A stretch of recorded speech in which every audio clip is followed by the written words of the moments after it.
I know Pets Training, and first thing we'd like to do is congratulate all of our incoming pets for the incoming year of 1819. So your facilitators this evening will be myself, Al Lutchen, and Susan Zenzi, my colleague, and we're your MD Pets co-chairs, and pleased and honored to do that. Just before I turn this over to Susan, we have some housekeeping items I'd like to draw your attention to. This session will be recorded and placed on the district website along with the presenter PowerPoints for future resources. All participants will be on mute, as Ralph has stated, and during the question and answer period after each of the presenters, we will encourage questions. Melissa and Penny will be having a little bit more interactive session right off the top of the session, so you can go ahead and ask questions as you go along for a more interactive session. Please remember to type in your name and your Rotary Club by going to the participant list and click on your name to edit. I think Ralph has got us all pretty well organized on that point, and everybody's done a great job on that. For anybody who is on a telephone, hardline, or cell phone, please put yourself in mute off the phone. If not, we'll get feedback, and it's very distracting for everybody on the call. Okay, Susan, over to you. All right, thank you, Al, and welcome everyone.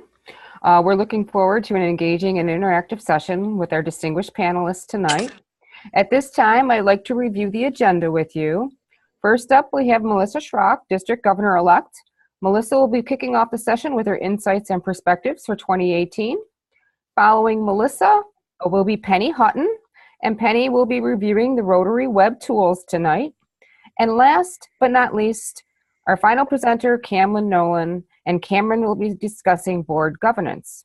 With that, after Cameron, we're going to wrap up with a few questions and answers at the end. And without any further ado, I would like to turn it over to Melissa. Melissa, you have the floor. Thank you, Susan. Well, good evening, everybody, and thank you all for joining us tonight in our first session of PETS. I'm truly honored to be serving you and our district next year as your district governor. For those of you who have not met me before, I have a lot of Rotary energy, so please don't be overwhelmed tonight. I have just returned from an absolutely fantastic week at Rotary International Assembly Training. And so for those of you that have not seen it, this is our new theme for next year, which is Be the Inspiration. And I just want to point out, along with Penny's palm trees, this is a wave, I think. Some people call it a little swan or something. I'm going with the wave.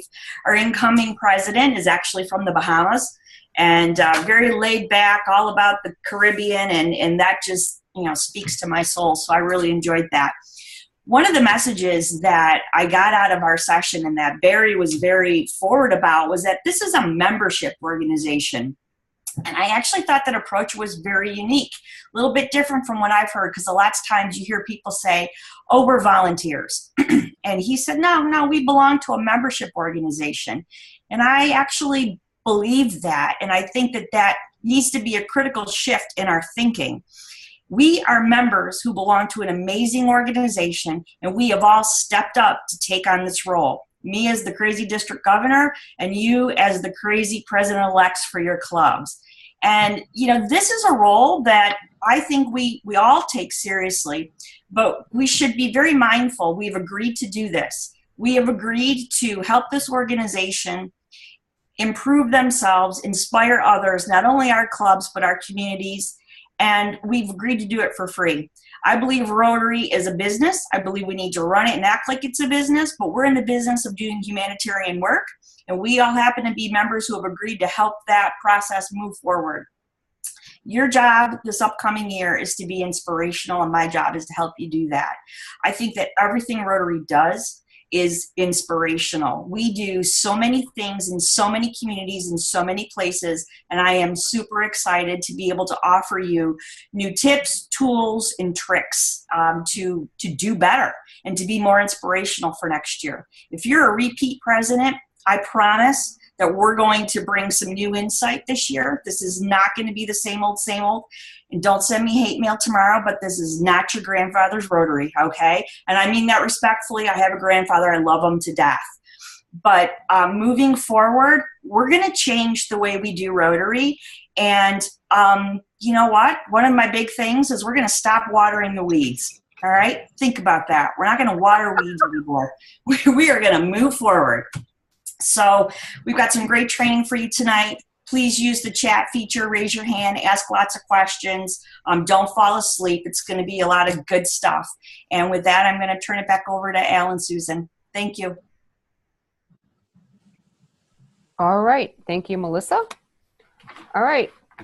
First up, we have Penny Hutton. Penny, take it away.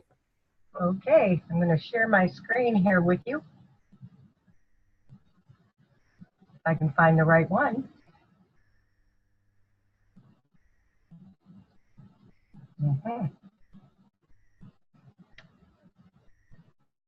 Can you see it? No. Not yet, Penny. All right, hold on a minute.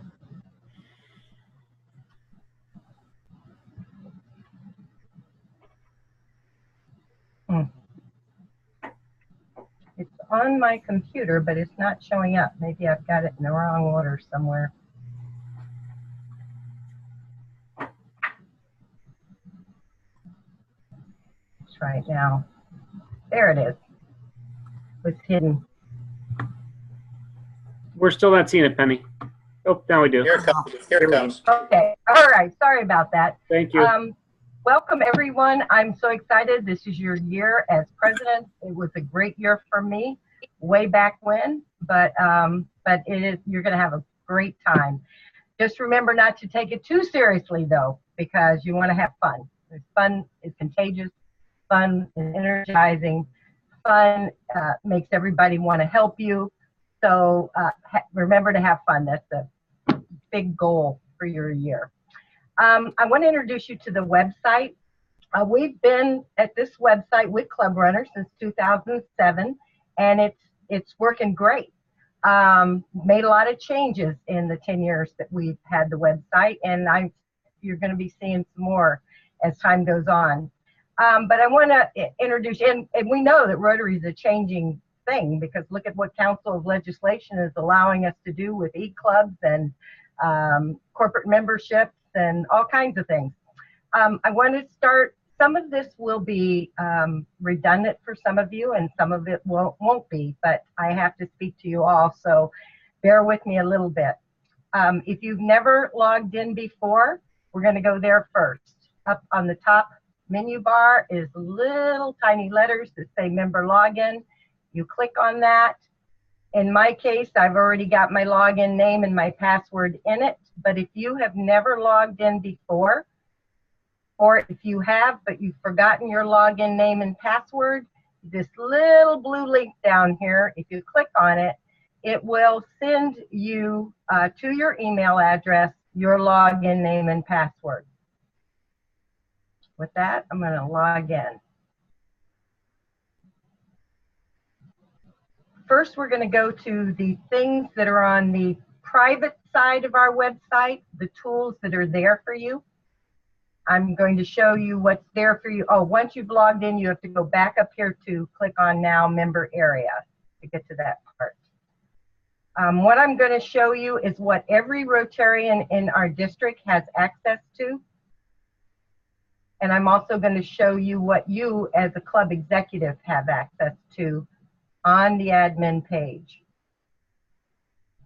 When you log in, you will see that there are blue links and there are gray links.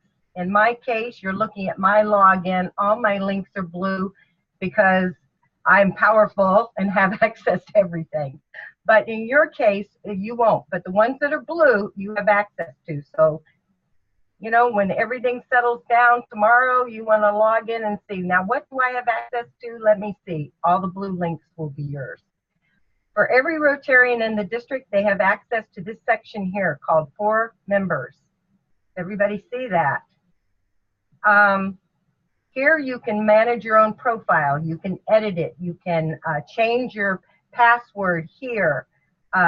District directories. We have a ton of sorts of district directories where you can find contact information for every chair, every district director, every club president, every club secretary, if they've been identified by the club. you can find them in the district directories. I like to always show everyone this tool. It's one of my favorites. It's the Search eMember directory. It'll come up.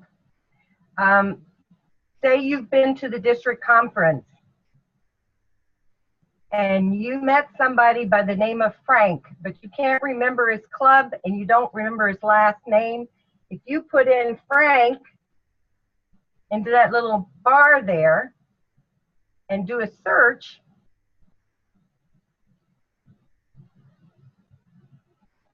it's going slow tonight, guys, I'm sorry. But if you do a search, you'll see that every Frank in the district comes up. And you can click on their name, and you don't even have to. You still see the work phone number, what club they belong to, and that might help you narrow down the person you want to contact. So it's a great little tool. I get calls all the time, you know, asking me for this one's number and that one's number, and I always say the same thing to them. This is what I have to do. I have to go do the member e-search, and that's how I find them, and I tell them how to do it. So now you know. So you're going to be an expert, and you can tell your club how to use these tools too. I hope you will. Go back to that admin page.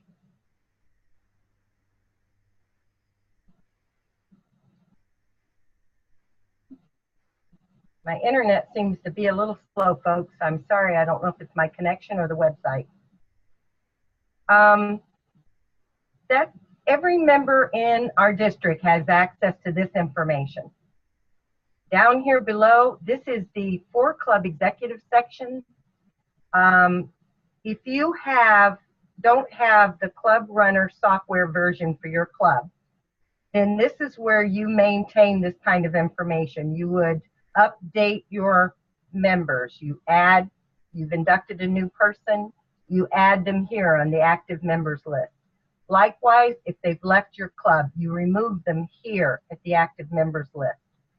Club information page, that's where if you've changed your meeting location or your time, now you're only going to meet every other week because the new legislation from the Council on Legislation allows us to do that. So you've changed the times that you meet. You do all that on the club information page.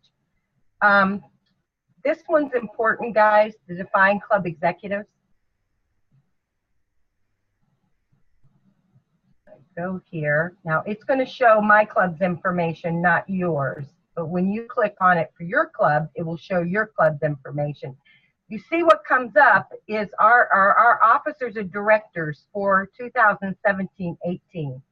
And I want to show you something because this is important, so I hope you listen in.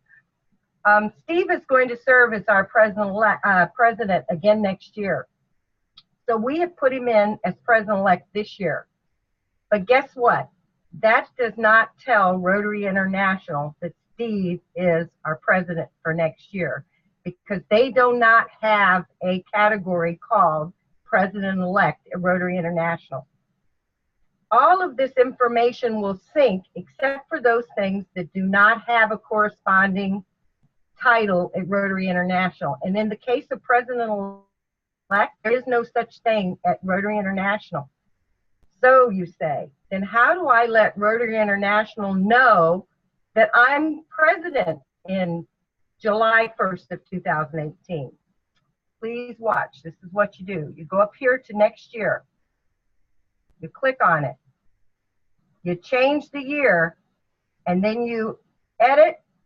You pick who's going to be your president from the drop down. You save it, and it's there. As you see, as of yesterday, RI knows that Steve is going to be our president again next year.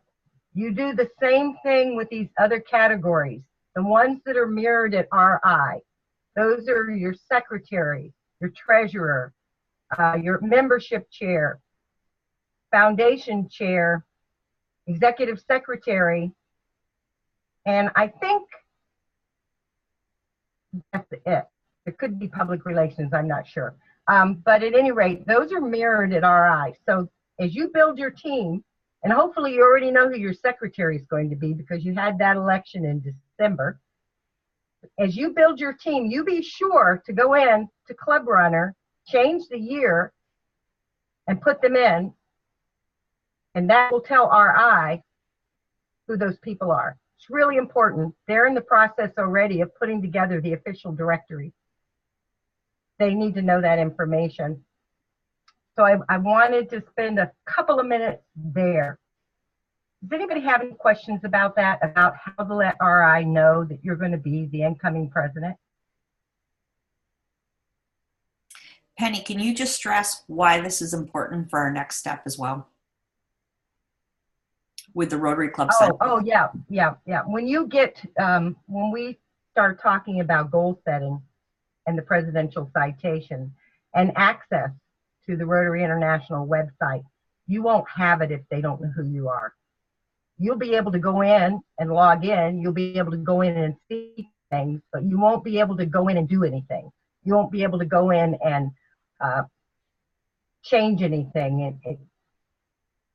So you want to be sure that they know you're the incoming president. Go back to admin. I need to show you something else before we go any further, and I don't think I did this last night.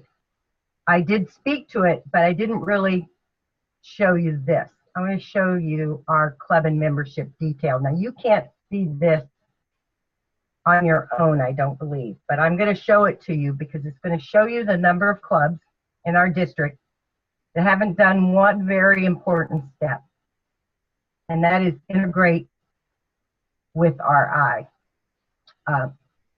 If there's a red X here to the left, that means, and please ignore the Rotaract clubs because they don't have an interface with RI, but we've added them into the database to give them standing. Buffalo is not integrated. Delhi. There's a number of them, if you go down the side there, that are not integrated. And you say, well, why? Why is that important?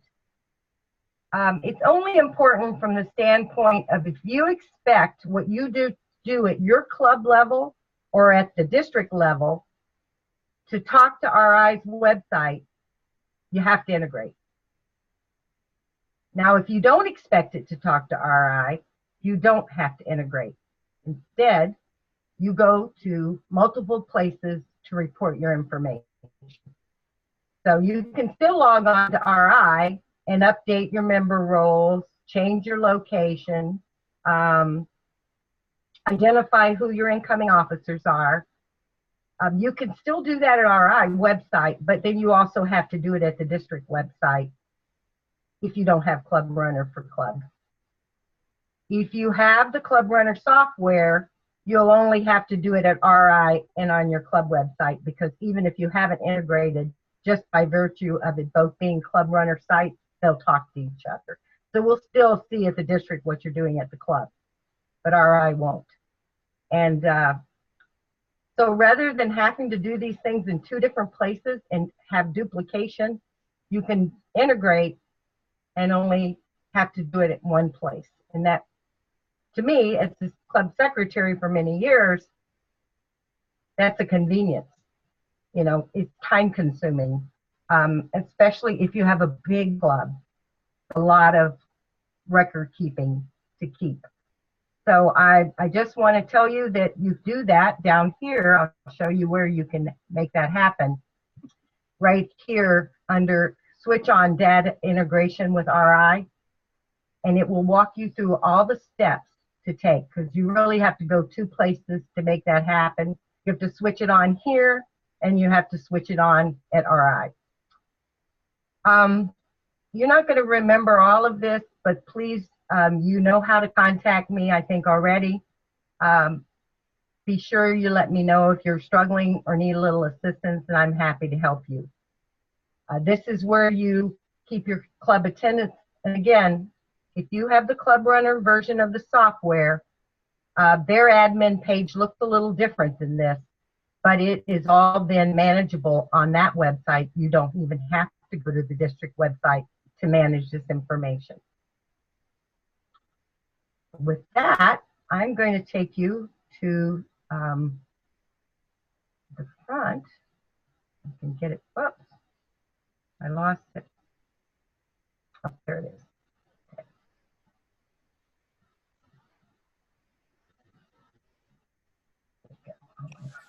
I'll take you to the home page. Can I just interrupt real quick and just ask, does Absolutely. anybody have any questions for Penny where we're at right now? I don't see any hands up, but I just want to make sure we're not missing anybody. You need to unmute if you want to ask a question. Oh, Darren, he's got his hand up. Go ahead, Darren. Thanks, Melissa. If we don't have access, I'm logged in and a lot of the sections are grayed out. If we don't have access, who do we contact to grant us like a elevated login level? I can give you, well, it depends upon what it is you need to do. Is this something in the club section you don't have access to, Darren? Yeah, Remember, I for club showed you the, executives. okay, yeah, they probably haven't identified your leadership role at your club level. You have club runner. Yes.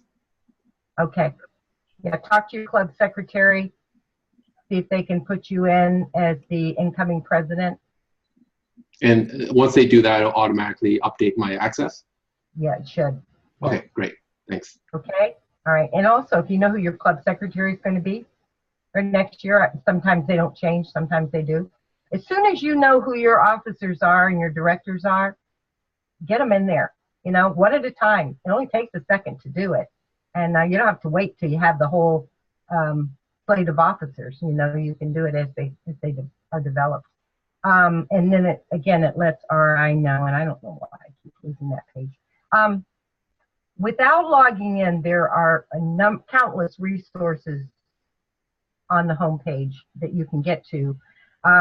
You all are familiar with the upcoming events and how to register because you've already done that. There's also a link here to join Rotary that kind of throws new members there. There's some materials there. If you've got somebody that's checking you out, you know, you always want to say, well, go look at Rotary.org. And by the way, you can also, we have some targeted information here on the district website. We do have an ad hoc website committee team put together right now that's looking at reorganizing some of this, making it a little more attractive to all people, depending upon, you know, what we're even looking at, you know, what is the purpose of the website, who are we serving, and how to better do that. So, you know, they're a great group of folks that are working on giving me some good advice on how to make this better. But I want to show you the menu bar across the top. Club Tools is, we need to go there because this is, you know, you're in training mode right now as President-elect, and there's a lot of information on the President-elect page. So let's go there first. On the President-elect page, we've already put up a number of things, but there's a link right here to the incoming RI President, Barry Razin's video and his theme, the introduction to his theme. All that information can be found by clicking on that link. Just show you what he looks like. Well, it might take a minute. There he is in all his glory on the stage. Melissa saw this live, right? But as you go down the page, you'll see there's actually a link to his speech at the assembly, and it's pretty exciting stuff. So I wanted to just show you that because we were asked that question last night. Well, I don't want that up there. If you follow me on Facebook, I have a Rotarian page. It's Melissa Schrock Rotarian. I have a picture, an impromptu picture I took with him. He's extremely tall. I am not just extremely short. He's extremely tall. I came up to about his armpit. On the left side, there's some narrative in the inside, of course, but on the left side, there's some important links. Of course, if you haven't registered for next week's second part of this, there are the links to that. There's a great video here of how to use Rotary Club Central that was put together by one of our assistant governors for you. If after tonight you aren't experts on how to use that, there's the registration link to multi-district pets.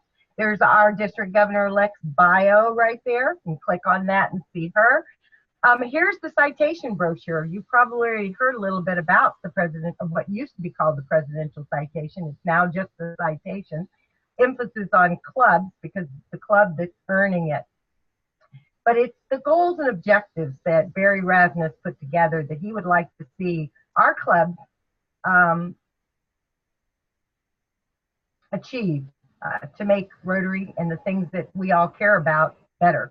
So that's there now, and you can download it from there, or you can get it at RI, of course. Then I want to show you, these are really neat. These are really cool. How to get to Rotary Club Central. How to set goals in Rotary Club Central. It's a little like two-page cheat sheet that's so specific. It's so easy to follow. So if after tonight you haven't figured all this out, you've got a place to go back to do that. Nothing quite feels as good as to set a goal and then reach it. And so I encourage you, there are these little helps here. They're real short. They're really easy to, look at, and it'll help you to, achieve what you want to achieve this year. It'll help you to motivate your club to achieve, because it's not just you. It's a shared experience, and so you want to be able to do that. Are there any questions while we're here?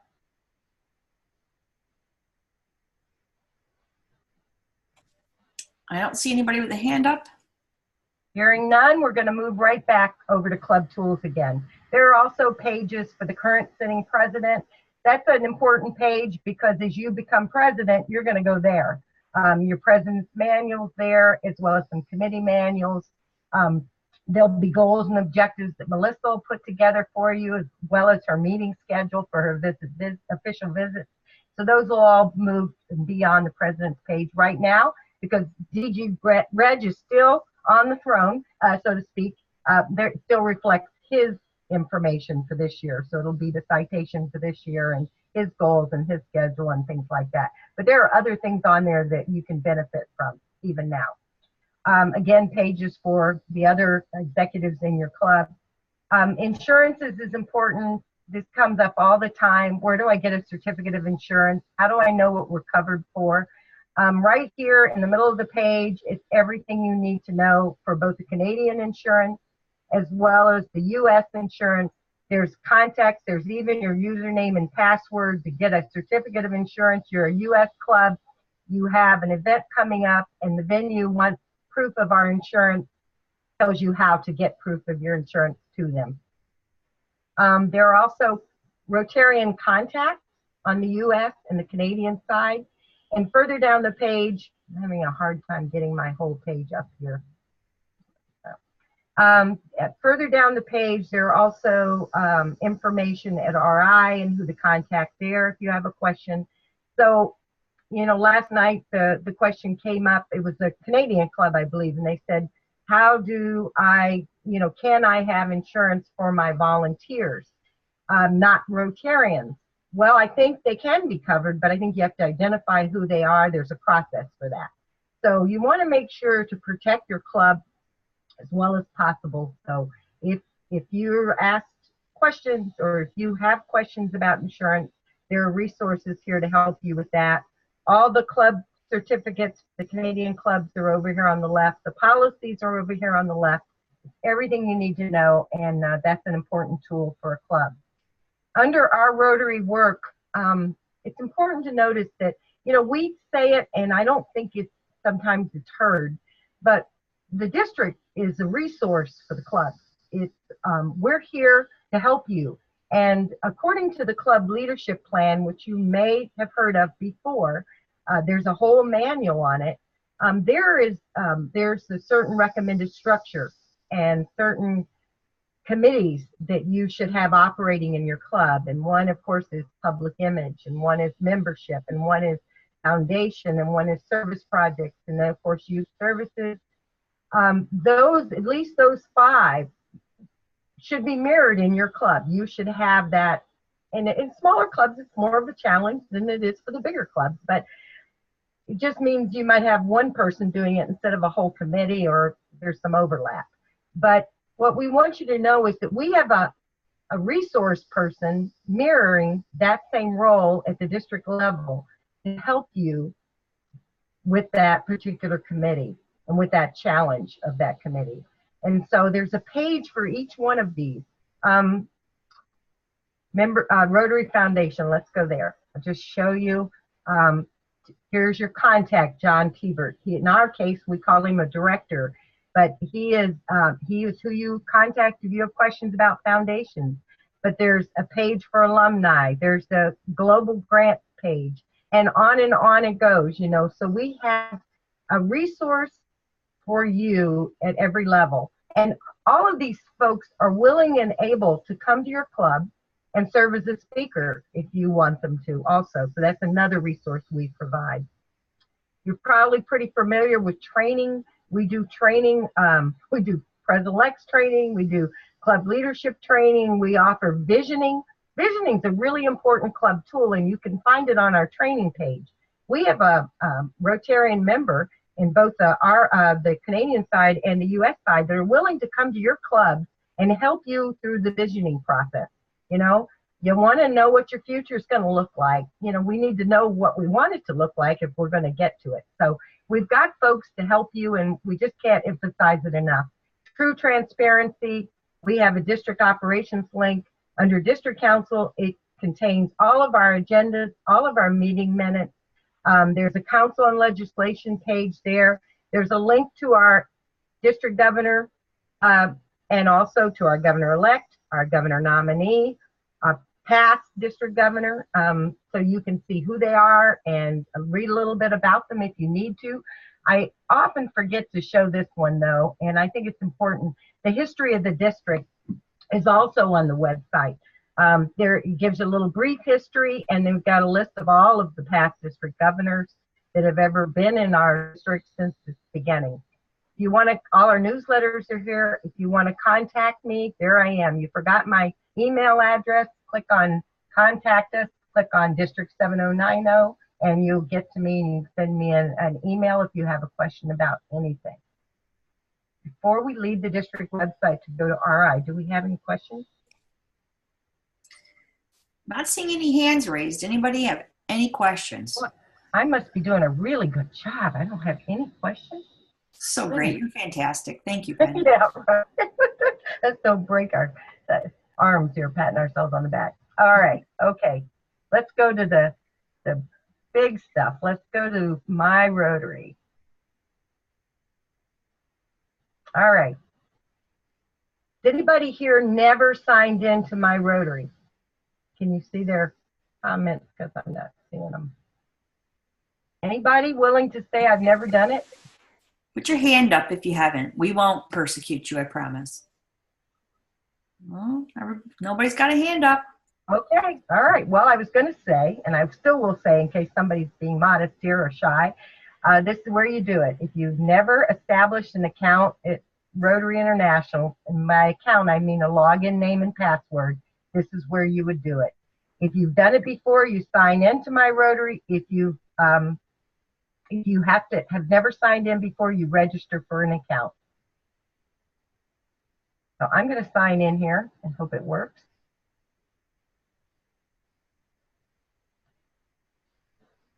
Again, this is a lot of information, and we're trying to do it fairly quickly. Always available. I know Melissa's available to answer questions. As is the training team. You know, we're here to help you have a successful year. And spending hours struggling to do something is not what we want for you. We want you to have a little more smooth than that for it to work for you. Okay, now my internet would be smooth. I'm gonna try it there.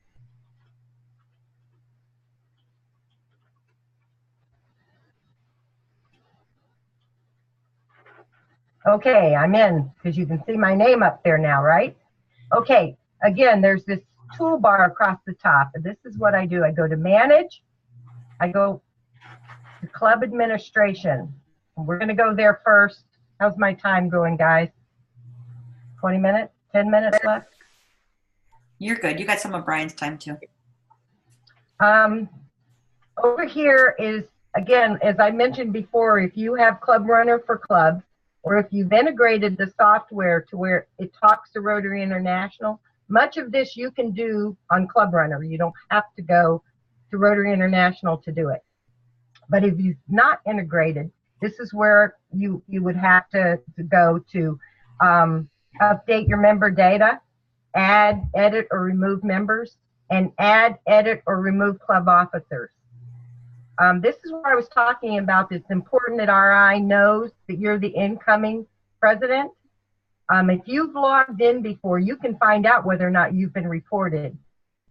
You just click on add, edit, and remove club officers, and then go from the current club officers, you page down to incoming and see if your name is there. If it's not there, you need to get it there.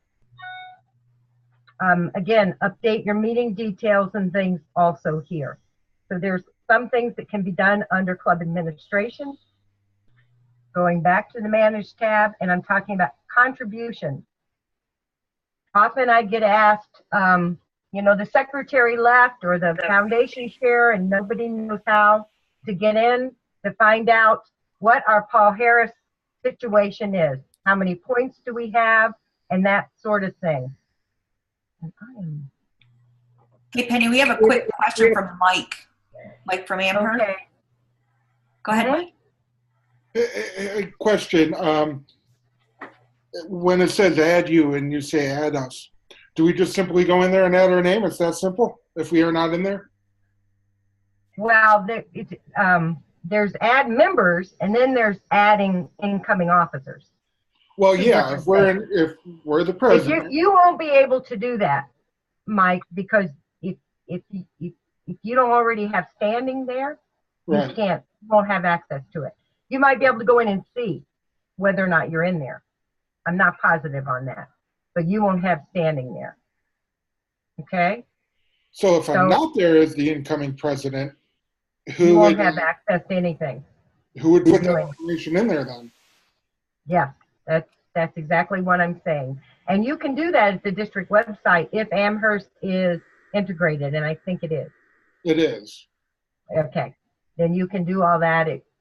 Do you have a Club Runner website? We do. You can do it right at your club website, change the year, and put yourself in as president in 2018, 2019. If you have been Penny, if he can't do it himself, then his secretary can do it for him. yes, but if he is as president-elect this year, he will be able to do it at Club Runner. Okay, Okay? cool. All right. A Club Runner that has a president-elect standing, see, it's RI that does not. Okay? So you know how computers are. You have to be absolutely specific. It has to match. So they just don't have a category called president-elect. So Sorry for the stupid question. no, it's not stupid at all. I don't mind, you know. There's some more questions, are there? I see some chat. No? Mike from Lincoln. There's a lot to digest here, and you mentioned that this program is being recorded. Is there a place that we can go back to and review this lesson? Because I may forget half of it tomorrow, you know, and I'll need to be reminded, and I'd like to review it if I can. Right. We're going to put a link to the recording on the President-elect's page at the district site. Under Club Tools, the President-elect pages, we're going to have a link to it there. It's not there yet, but it will be. Again, there are many tools on that page already, like the how to log in and how to set goals and things like that that are already there. And we're going to put more there. We'll be building that as you go through training so that you will have those reminders that you need. I can't seem, it's a technological thing. I don't know if I have too much up or what, but I can't seem to page down on this page to show you what I want to show you. Should be able to just click on There the it page and use your arrow. Yeah, it's going now. Okay. All right. I mentioned that often I get a phone call, the foundation chair has left or the secretary's left and they don't know how to get the Paul Harris reports. In other words, who has a Paul Harris in your club, how many points does your club have, and that kind of thing. Well, from that manage drop down, I showed you contributions. This is where you go. You go right down here to view reports, and you select on club recognition summary. I'm almost afraid to go here because I'm afraid our time is going quickly. But club recognition summary will give you your club points. It will tell you what each individual has gotten, how many Paul Harrises they have, and so forth. Does anybody need to see that or want to see that while it's loading?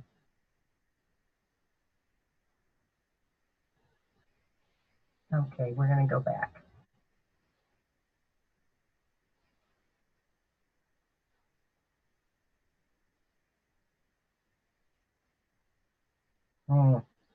Sorry about that. Shouldn't have changed my mind. Penny, while that's loading, I just want to add to everybody and to, I think it was Mike from Lincoln, your point. There's a lot of information being given tonight on this Rotary Club Central. It seems to be a very big nut to crack. It's not unusual that you're feeling overwhelmed. Everybody normally does, and it's a new feature. But we're going to be doing more training on it. We're even talking about doing some more one-on-ones and doing additional training at the multi-district pets. So just hang in there. We're going to get you the training you need on it. And with that, let's go to the big monkey, I guess we can call it, Rotary Club Central. Again, does everybody see how I got to these places? It's very easy. After I logged in, I went to the drop down under Manage. I moved over here to Club Administration for that's again where you update your officers, your new members, if again you haven't put them in on Club Runner or you're not integrated. Otherwise, you don't need that tool. Contributions, that's where you do your Paul Harris stuff. And then down to Rotary Club Central, and this is where you set your goals. We have a question from Darren. Go ahead, Darren. Oh yeah. Before you finish, Penny, can you show us one more time on the Club Runner page where the secretary would change the president status? So, I mean, it wouldn't make sense to review the video and not have access to like click in where you're showing us in the video. So before you finish, can you show us where that is so we can tell the secretary to go here and set me as president so I can get access to all this stuff? Yeah, absolutely. Thanks. Okay, all right. I'm going to admit that I am not as familiar with this new dashboard as I have been, but I think we can together go through this just fine. Go over here to the left side. It's showing my club. So we go over here to the left side to Goal Center. Now, what would be the first thing I would do, team? What's the first thing you think I need to do here, looking at this? Change the date, the year. Yeah, that's it. You don't want to do anything in this president's year. I don't think it's going to let you, even if it knows you're the incoming president, because you don't have access to this year. But next year you will. So I'm not sure exactly when you're going to ask them to set their goals. Melissa, do you have a timeline for that? We need to be starting immediately. So once everybody has their training, I'll be following these trainings up with the goal sheets and the citations, and we'll be going over it again at the multi-district pets, more one-on-one again. So yeah, soon. Okay. All right. In order to set your goals, it takes you step by step through each of the areas. Some areas you're going to say, well, I don't want to set goals for that. We don't do that. That's fine. You know, I would suggest that you pull out your presidential citation and walk through that as you're setting your goals. Some of the things in there you probably already do as a club. So it's a kind of what they call a no-brainer kind of thing. Yeah, I do that. So I'm going to set a goal in that because we're already doing that. That's an easy one. Obviously, membership's important to all of us. And so you definitely want to set a goal on membership. You would do an edit. You go over here to, you check the goal. I think this is still showing from last night when I was showing the group on the call last night. You click set goal. what's your goal? Well, I've got 20 members now. I think I'm going to say 22. Now, whatever you, and again, this is something you shouldn't be doing just as the president, well, this is what I'm going to do. You want buy-in. So, maybe you want to have a little club assembly, or at least get your board of directors together, or the team that you're building. However, whatever works for the culture of your club, and look at these goals ahead of time, so you can just say to them, this is the things we need to focus on. This is what the presidential citation is suggesting. This is the part that we picked that we're going to tackle. Service participation. Oh, and by the way, there's a little link here. You can see your goal details and history, what your club has done before, by clicking on that. Always, but you have to go to the select the goal, then set the goal. And I'm not even sure. I'm just going to put a 1 in there. Then you got to always remember to go up here and save. We have a question from Mike in Amherst. Where do you find the presidential citation? It's right now on the President-elect's page. Okay. It's one of the files that you can download. It tells you all the criteria, Mike. Good question. Thank you. There's a section on foundation goals. I haven't set any goals yet, so let's go edit. Let's see what we get. Okay. So now it's got categories. Annual fund. Of course, that's the big one we want to do, because everything we give, 50% of it, is it still 50%, Melissa? 50% of it comes back to the district for things like scholarships and vocational training teams, and the big one, district grants, right? So you want something to do that that project in Sierra Leone, right, Melissa? Absolutely. So you want to get some matching money, because why not have 2 to 1? Why The just money. rely on your club's dollars, right? Yes. If you got $2,000, the district will give you $2,000. You got to go through that process, but it's worth it. So definitely like to stress that we want to give to annual funds. Of course, Polio Plus is near and dear to all of us. And then there are other goals you can set too. And I do not know, I haven't looked at the presidential citation or the citation for next year, so I do not know whether or not he has anything in there. But Melissa has it in her little hands there, showing us that it does exist. So you want to compare it as you're looking at these, and you might just want to get familiar with it before you start setting any. You can go back and change them too, guys, because I've just done this to my poor president, and without his knowledge, and I'll have to go back and change them all.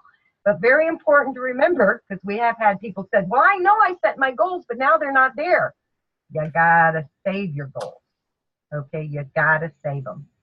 There are also goals you can set under service. There's goals under young leaders. Okay, we're going to start a Rotaract club. We're going to start an Interact club. And maybe it even includes existing ones. I don't know. You need to look at what your club's done, what you have, what the citation says. Inbound youth exchange students, we want to do one of those this year. You select that, you put 1. Now, there is one thing you need to remember to do. Some of these, like membership, will populate automatically. In other words, as you add members to your roster, it will immediately update Club Central. But most of the functions don't update automatically. For example, inbound youth exchange students, RI has no way of knowing whether or not you accomplished that. So you'll need to remember at some point, to go back and put in your achievement. Our goal was 1. Our student from Australia arrived in January. We've achieved it. Now I can save it. That one is done. That one is done. I just throw in my 2 cents here. The message from RI is that Rotary Club Central is going to continue to grow through the up and coming years. This isn't going away. And probably if you had to ask your current presidents, a lot of them are intimidated by this. probably only about 53% of all of our clubs actually even have goals in. So we obviously need to do better for next year. And I'm just going to throw this out there. My goal is 100%. Everybody needs to be putting their goals in. But I would encourage you to consider making this part of your club assembly, especially if you have access to internet and Wi-Fi where you're hosting your meetings. Bring it up there, review your club. This is an excellent roadmap. Everybody in the club will know where you're going, what goals you're going after, and you'll hopefully get some buy-in and a little skin in the game from them because they know what you're trying to achieve together as a group. Thank you. Was just looking at something to try to figure out how that worked. But anyway, there's also a category for public image. Go get familiar with it. Get really familiar with that presidential or with that citation, the Rotary citation, and get a plan of, you know, your club, and then sell it to them and help and get them to help you. But I can tell you this goal center is much more user friendly than it was. So it is coming along. And I don't want anybody to say, I just couldn't use it. At the end of the day, we're here to help you learn how to use it. And if you've got a question that we don't have an answer to, we'll get the answer for you. So with that being said, I know our time has got to be up now. So do we want to go back to the Club Runner website? Do we have questions we want to answer first? Somebody tell me. Well, one thing I want to say is if we were to go into My Rotary or the district website and play it around, there's really nothing we can do to erase contact there, is there? I don't think so. I think you're fine. Don't worry about it. Okay? Just don't go adding and subtracting members. You'll be good. You could run into trouble there. Anybody else? Actually, I just want to call out Dave from Welland. He was wanting to know how often we update Club Central. I responded privately, but I'm not sure who you mean by we. Are you talking about the clubs or are you talking about district, Dave? Dave, you might be muted, so unmute yourself. Okay. Just in terms of good habits, how often should we be going to Club Central to kind of check in and update things? Penny, you want to take that? I think it's very personal. You may get your goals set early, and you know, you may be the kind of person that says, okay, I know what membership's going to be, I know what foundation's going to be, but I don't know what kind of project we're going to do, stuff like that. So go ahead and do what you can, and then as you've accomplished them in your club, go back into Club Central and update it and say, check it off. It's done. I've done it. Does that make sense? Yep, thanks. All right, do we want to go back here? Darren had a question about that incoming. Just back at a Club Runner where just where the current secretary sets that setting to set as president so we can have access to everything. Yeah. Now, you would do it at your club, Darren, because you have Club Runner. Okay? But I think I can't. All right, let's take a look at something here. But if not, you can do it right here under Define Club Executives. In the bottom box for Club Executives. Penny, your screen's not showing. I don't There's a black box in front of it. Yeah. Oh, gosh. I wonder what that is. Do it right there, Darren. Right there. I can see the cursor. Yeah, I don't know why. Huh. Maybe you could just try refreshing your screen.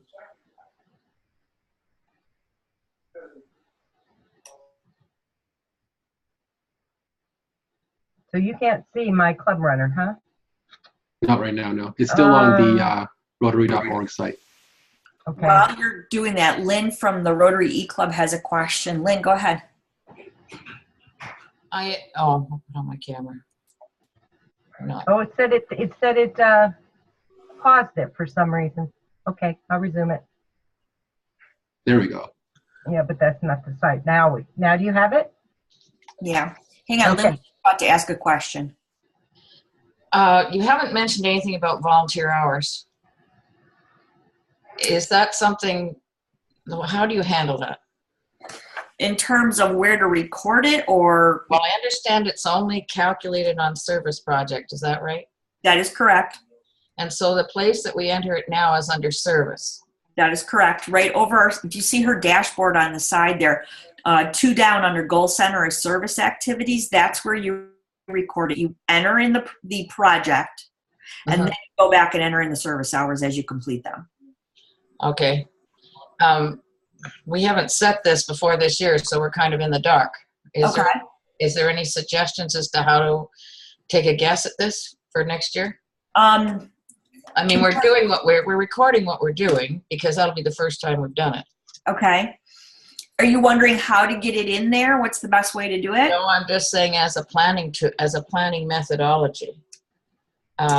People have no idea how to estimate what their service time is going to be on projects. Oh, okay. Well, you know, I can tell you that'd be something I'd be happy to have an offline, more in-depth conversation on, but I can give you some examples of how our club does it. So as an example, we do a auction at Christmas time, and we know how many members in our club plan to participate at that auction. And then we kind of really do a best guess estimate of how many hours we go into planning it and how many hours we're going to be at the event doing it. And that's what we use. We did an Oktoberfest, and we estimated that collectively we spent 350 hours planning and undertaking that event. But if we are to involve non-Rotarians in implementing projects, we can count those hours too, right? Yes, you can. Yeah, okay, that's all for now. Thanks. Okay, thank you. Penny, we got about 3 or 4 minutes left in your section. All right, did you get, are we back on the district homepage yet? Yep, we're good. Yeah. Oh, okay, all right. You have to log in, and Darren, I'm thinking that they don't even have you down as president-elect in your club. Is that a recent occurrence? That's right, yeah. Okay, and I think that that's part of the problem. Okay, yeah, I'll have them change it. It's a role I found myself in. Okay, all right. Well, when she goes in, she needs to put you in as president-elect, and then she needs to change the year to 1819. To set it for the next year, right? Okay. Okay, it's that simple. And you need to do it on your Club Runner, and it'll talk to all the other websites. Perfect. And Rotary International, and we'll give you access. Okay? Did you need to let me know, and I can help from the district side. Mm-hmm. Melissa? Darren, did you need to see again where she went into that? Is that what you needed? Oh, no, I know where it is. It's more for everybody else on the call to see exactly where it goes. Yeah, it's only going to help the clubs that don't have Club Runner because it's different on the club than it is at the district. Okay. And if they have Club Runner, they need to be doing it on the club website. It's organized different, the page. So, I see. But it's in both cases, I think it's called Club Executives. Edit Club Executives on both. And so you do it from the admin page and you go in and you edit your executives. Oh, okay, I see that. Define club executives. Okay. Right. Remember to change the date, the year. Okay? Great. All right. And I know we're out of time. So thank you very much, everyone. And call me. Let me know you need help. I'm happy to do it.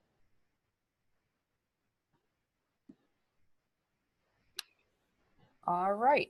Thank you, Penny. Just a reminder, we're going to have open questions and answer session at the end of the program. Right now, I'd like to turn it over to Cam. Cam, you have the floor. Just before he does, Penny has to relinquish her screen. Right. Penny, we need you to stop sharing. Thank you, Penny. All right, Cam, you have the floor. Very cool. So, is that good? Yeah. All right. So I'm not sure. Oh, there's where the chat is. All right, folks. The chat isn't, I can't remember how to put the chat up in front of me on everything. So if there are questions, the moderator, somebody will shoot the question. Actually, If you want to interrupt me during the presentation, feel free to do that. I think we can manage on the timing. I'm just going to set my timer to go so I know what my duration is. And I'm going to talk today a little bit about governance and operations, what I call the two solitudes. And it's a pretty simple process. I'm going to go through it in fairly staccato fashion, so I do want you to stop me if I catch on something, or do ask questions as we go through. And hopefully you enjoy it.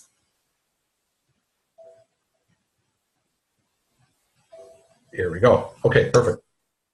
So take a couple minutes on intro. We're going to have some discussion on the difference between governance and operations, talk a little bit about the legislative framework and the delegation framework. And I'm going to do that kind of in the context of what do we do in meetings in terms of agendas and minutes and how our meetings run, etc. And then I'll try to wrap it up a little bit at the end, and then we have 10 minutes for Q&A. Last night we finished a bit early, so perhaps we will tonight as well. If you look at the quote here, I use this quote because I wanted to say to everyone that some of the ideas you're going to hear from me tonight probably don't fit with what you're used to, or what people have told you, or what others have said is the way things should be done. And therefore, you might just reject the idea that I give to you. But I want you to sort of pay attention and ask questions and get it, because I don't want you to miss the truth and the worth of it. And I think this quote from Rob Bell is really good at illustrating the importance of making sure that we don't distort an idea and we don't react to it in a rejective way without completely understanding it. I come to the issue of governance and operations with 41 plus years of experience. I know I said this last night and people didn't really laugh, so I was hoping people would laugh tonight, but the fact of the matter is I know I don't look a day over 32, but I actually have 41 years of experience. I've sat on 45 plus boards and committees. Some of them, most of them or all of them are not-for-profit. A couple of them were government type agencies like the Hamilton Health Sciences, which was the single largest hospital in Hamilton, or the Hamilton Facilities, which was owned by the city of Hamilton. I've also been the CEO of not-for-profit associations, worked with a variety of charities, and I've led significant governance changes both at the Hamilton Construction Association while their CEO, and at the Realtors Association of Hamilton Burlington while I was their elected volunteer president. And the Realtors Association, because I am a realtor, is a $6 million a year operation. So pretty significant operations and lots of experience to rely on. And hopefully that makes you feel comfortable about who I am and what I bring to the table. In terms of good governance and operations, one of the things that's really important to keep in the back of your mind is that there is a legislative framework within which you must work. In Ontario, it's the Ontario Corporations Act. And to the extent that I understand it to be correct, in New York State, it's the Not-for-Profit Corporations Act, or an act of that nature. Now, candidly, I am very intimately familiar with the Ontario Corporations Act. I am absolutely not familiar with the New York State Act. I suspect there are tremendous numbers of similarities between them. And so, although I'm not going to talk about them in detail, what I would want you to do in your individual cases is I'd want you to be familiar with them. Anybody who's in Ontario, by the way, the Ontario Corporations Act has not-for-profit provisions in it, and if you want a copy of the Act with various provisions that don't apply to a not-for-profit corporation, that is to say, you can read them because they're visible, but they're X'd out, made smaller, gray print. It helps you to review. You can ask me and I'll send it out to you. Then you have your Articles of Incorporation and your bylaws, and these are the regulatory elements to the operation of your Rotary Club, which is typically a not-for-profit organization, may also be a charitable organization. Very important. So what is the difference basically between governance and operations? Some of you may know that there's lots of books on this subject and you can go read them, but at the end of the day, governance is the highly regulated aspect of what you're doing, and operations is the more discretionary and oftentimes delegated activity. In a sophisticated not-for-profit organization, maybe like a Chamber of Commerce or like the Realtors Association or the construction industry associations or if you're a doctor, or your American or Canadian medical associations. The governance part of it is what you must do legislatively, and the operations part of it is what you usually delegate to your CEO. In Rotaries and Rotary clubs, kind of the people are both. You're both the director and you're the operations person. You come to a meeting and you're the chair of, for argument's sake, your fundraising event, and you're a director. All of a sudden, all of the fundraising dialogue and decisions become part of that regulated environment known as the board of directors meeting. And sometimes it may not be ideal for that to happen. And the reason it may not be ideal for that to happen is because we often default in this at one time doing both things. We're human beings. We're going to default to the easier, faster, less encumbered approach to decision making. And when you do that for the regulated stuff, you risk making an error that can actually cost you dearly and may cause you to be deemed to have been negligent. So you don't want to do that. So I've tried to think about a solution to that meets the regulatory obligations. And one of the things that, actually, let me go back here. So the solution that I think exists is to actually hold 2 meetings. And I can't remember now whether my slides have got that later on. So I'm going to come back to the 2 meeting idea in a moment after we talk a little bit about these things. But the idea is that, in fact, when you arrive at your board of directors meetings, in simple terms, you actually hold in the first 10 or 15 minutes of your gathering the regulatory meeting. And then you minute that in a regulatory fashion. And then you immediately do the operational type activities immediately following that, where you're not having to be so regimented in your approach to the way you discuss things, the way you decide things, and how those things are ordered, added, or not added into the agenda. One of the things that's very important to keep in mind is that when you're operating in the capacity of a director, when you are a member of the board and you're behaving in your role as a director, keeping in mind that you may be a director and also an operations person, your role as a director is to define the work plan. What are the things we're going to accomplish this year? And you do that based on your strategic plan. You then delegate that work to other people. But where it requires a decision, you actually respond as a director to requests for input, and you make decisions around those items that require decisions. So responding to requests is you've delegated the work. Let's say, for example, you've delegated to your treasurer to revise the format of the financial statements that are reported to your members. You've delegated that work to your treasurer. Your treasurer may come back a couple of times and ask you about it. What do you guys really want? I know you've delegated it. Is it okay if I merge this with that category? What if I split this category into 2 categories? Well, that sort of fit me. That's a response to the requests of your treasurer. Ultimately, the treasurer comes back and says, now that I've had all of my time to think about it, here's the format I think our financial statement should be. And then you as a board decide that issue. And the last thing you do as a board is you monitor the results and the progress, because you have to be certain that what you've set out to do is actually being accomplished. The role of directors vis-a-vis a committee structure. So we just don't typically have committees that deal with finance or audit or nominations or the trust fund charitable activities. Not that we don't have people doing fundraising for the charitable activity.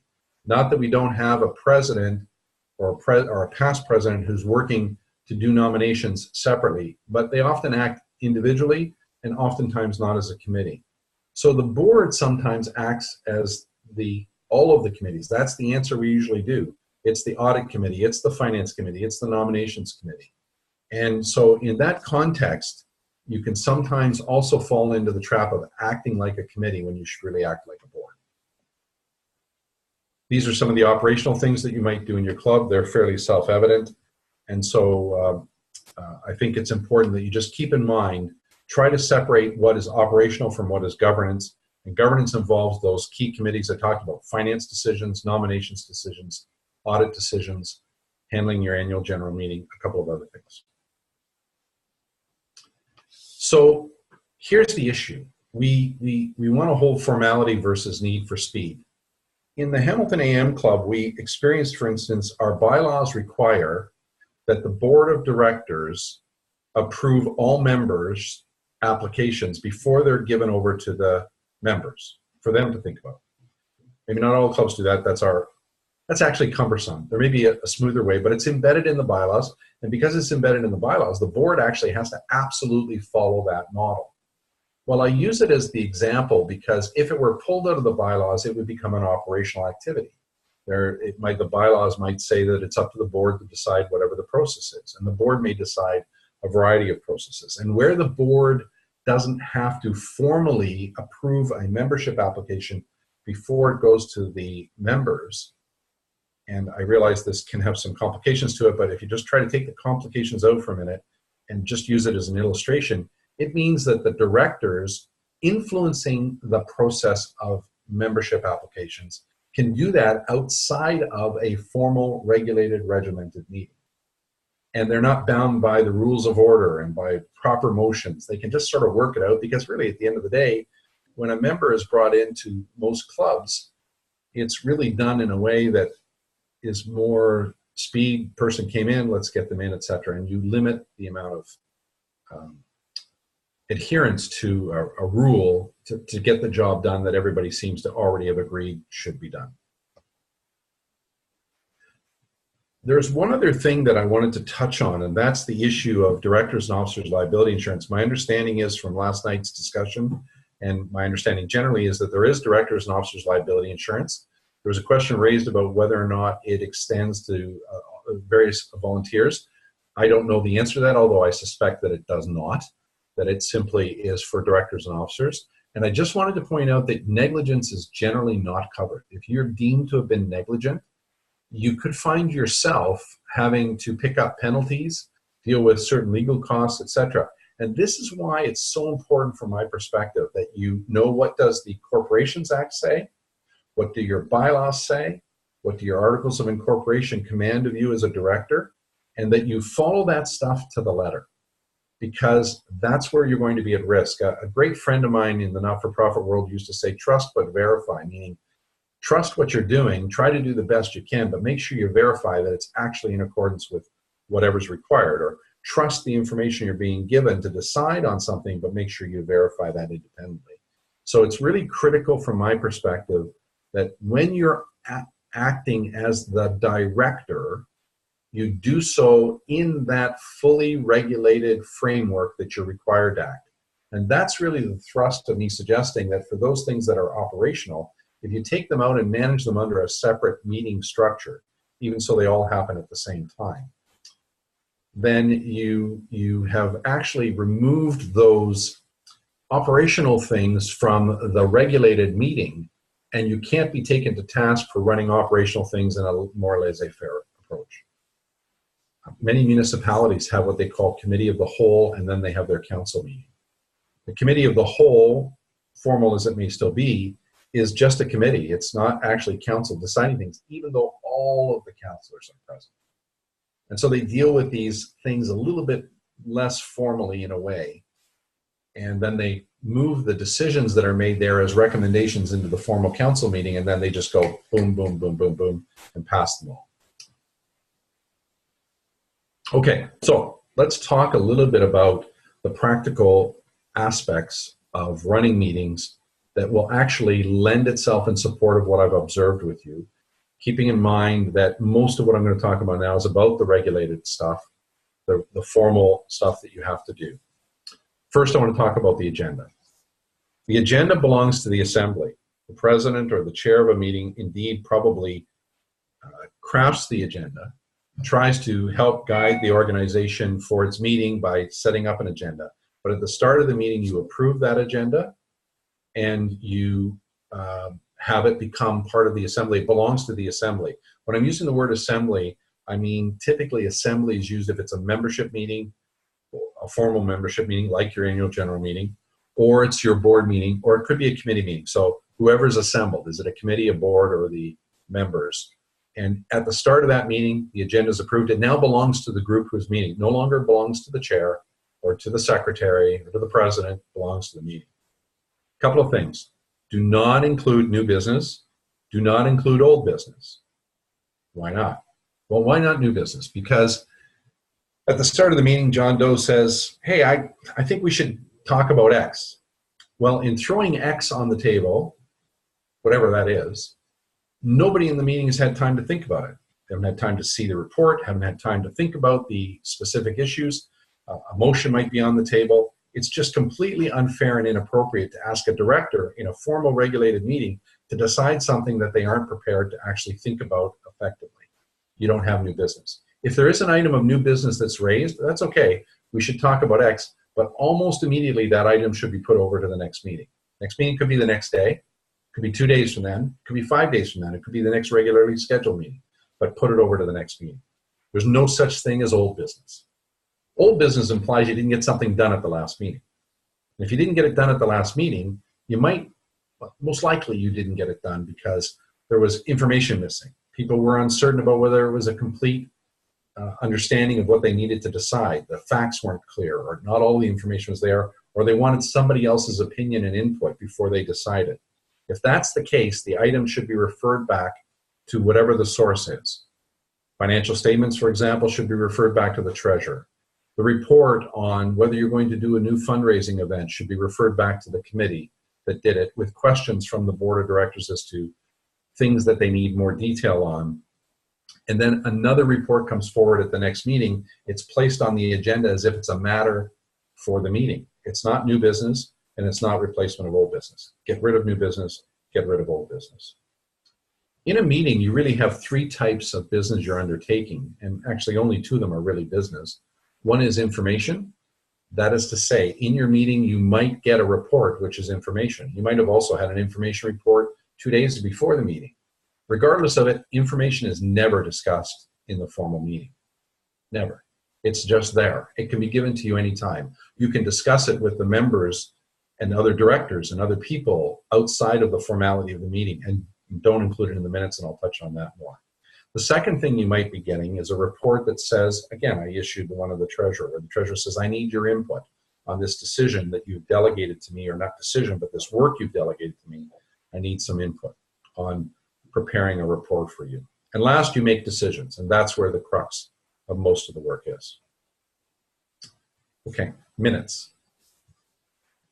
Here's what's in your minutes: the date, start and end time, place of the meeting, who's present, and that's, some of us call it attendance, but it's actually who's present, because directors are present or not present, guests are in attendance. Small point, I'm a bit anal about these things, but that's a distinction. And motions made in the results of any motions, and there is nothing else. Not a comment, not a remark, not the chair said. Well, actually, I'll take a little bit of leave on that. If the chair says, welcome everybody, include that in the minutes. If somebody raised a new item that was absolutely critical and core to a decision, that is to say you've got a report in front of you, again, let's use the one on changing the way financial statements are. There's a report to adopt a new format for financial statements, and a piece of information comes to the table that just alters everything. Maybe you've got your auditor present at the meeting and they comment on something you hadn't known or thought about, and it alters the decision that might have been made or the recommendation, or it enhances the recommendation, or it was significant in some other way, even if it didn't enhance. Go ahead, minute that. But other than those kinds of things, do not put comments. And there are reasons why. And the primary reason why is because minutes become a public record if you're sued. So don't include something, don't include a comment that you could be taken to task, because how many times have you watched something on the news or read in the paper or read a report from somebody or taken an email? Just think about email. Email comes to you and there's words, but you have a completely different inference on those words than the person maybe who sent them. The fewer words, the better. In holding your meetings, I'm a very big advocate for written reports. In Rotary, we don't have time, we're busy, we don't have time to write them. I'm a big advocate for having a standard format for written reports. No matter who you are, write the report. If you have things you're going to say that are important to it, you can put them in the report. Actually, I didn't say this last night, but I'll digress to this. In my experience at significant, sophisticated organizations, I remember many times the CEO would say, a written report would be in front of us, the CEO would say, well, I didn't put it in the report, but this is really a critical item. Well, that simply means that I didn't have a chance as a director ahead of the meeting to think about that critical item. I'm hearing it at the last minute. Why written reports? So that in advance of the meeting, the report is sent out. I'm a director. I get a chance to read it. I believe it to be complete. If it's questionable in my mind, I call up the author of the report and offline ask my questions. It's available in advance. It's clear. And now when I get to the meeting, what happens? What happens is I spend my entire dialogue working with my fellow directors to determine the pros and cons, weighing the benefits and the non-benefits of the issues that are before us, as opposed to asking for clarity, additional information. It's just so much better. And there are three types of reports. Information reports, which I've indicated are never discussed. Input reports, where there's clarity about, I need some input before I come back with my formal report regarding X and what I need in terms of the kinds of feedback I'm looking for. And then there are decision reports that have both a clear recommendation and the full backgrounds and alternatives are described in the report, meaning I'm recommending X. Here's the background information that I acquired in making that recommendation, and here's all the information that influenced that recommendation. And by the way, before I gave you option A as the recommended version, I thought of option B or C or D, discarded them, but they are options that might be available to you. In trying to keep yourselves organized and clear and actually making sure that the organization stays focused on the regulatory environment, have good record keeping. Have a central repository. Club Runner can do that for you. It has certain limitations. So I'm a big advocate of using things like Dropbox and Simplicity, as long as you're confident that or feel confident that your responsibility as an organization to privacy is not compromised. And then I'm suggesting, for ease of people to find things, that you actually develop a protocol as an organization for how you keep documents. And I think of Board of Directors minutes. So I've given you an example here. Hamilton AM Rotary Board of Directors minutes. That you see the title. You could call it anything you want. And then it's 1.01.16.27. That means it's the first meeting of the fiscal year. So if your fiscal year starts in July, your number would be 1.07, because 07 means the month, dot whatever day, let's say the 16th, and dot whatever year, let's say the 17th. So it's because when you go to look for your minutes and your documents and somebody needs to quickly access a set of minutes to know what was decided, then you get that there. So just a little tip on how to do that part. There are, I am also a strong advocate for rules of order. Robert's Rules of Order are my preferred. I know them the best, and so maybe that's why they're preferred. There are several other forms of rules of order. There's Bernays, Weinberg's. There's also a call to order written by Herb Perry, who is an Ontarian and a former CEO of various organizations, and he has a second edition version. Back to Roberts, I like Robert's Rules of Order. I think they're the fairest, the clearest. They're probably the most comprehensive. They're probably the most difficult to learn, but there's lots of editorial versions, small, quick use guides for that. And it's my view that you should actually decide what your rules of order are for meetings of the members. And by meetings, I'm not talking about your regular monthly club, weekly club meetings. I'm talking about your annual meeting or a membership meeting that's called to decide something. For instance, if the members have to vote in a new member, where it's done, those kinds of things. You should actually have formal rules, and your bylaw should state what version you're using. Again, I'm a fan of Robert's Rules. Okay. So this is interesting. In almost every not-for-profit, people defer to the chair. Often it's the president. They just defer. Once the president's here, the president gets Cameron, it's Al here. There's a Mike from Amherst has got his hand up. Mike, you want to ask a question, please? Well, I just want to follow up from the chat from Sandra J. Lean. Can these files be kept in Club Runner? That's actually a pretty good, interesting question. To the best of my understanding, and I'm not a Club Runner expert, maybe somebody else will chime in, but it's my understanding that there is a section within Club Runner for documents. There is, at the club level. Yes, there is, Mike. I was asking for somebody else who put it in the chat, but it's actually a pretty good question, so I thought we would bring that to the group. Yep, there is. In the club version, there absolutely is. Thank you for the question. So we think the chair, often it's the president, we think the president's sort of in charge and whatever they want. I remember as the CEO of the Hamilton Construction Association, a president took office, volunteer, like our clubs do volunteers and other organizations. And he said to me, well, I want to do X and I want to do Y and I'd like a master key to the building. And I told him no, he wasn't getting all of that. And then I said to him, you're actually the least powerful person in the room. You don't actually get to do a thing that you want to do. He was quite stunned, perhaps a bit more than irritated with me, because I said, actually, your job this year is to facilitate the activities of the board in support and in achieving the goals that the organization has. It's the organization's goals. It's the strategic plan and the activities of the organization that the chair is responsible for facilitating decision-making activities of the board of directors to achieve those goals. So if you're a great chair, you ensure that perspectives are heard, that they're made, they're heard. You limit repetition so that people's time is not wasted. You draw a distinction between that which is information and doesn't require discussion, that which is input-based, which is not decision-making, but it's just for input, which means, for instance, as input is being provided, you shouldn't be judgmental about it. You might offer counter perspectives, but you shouldn't be judgmental.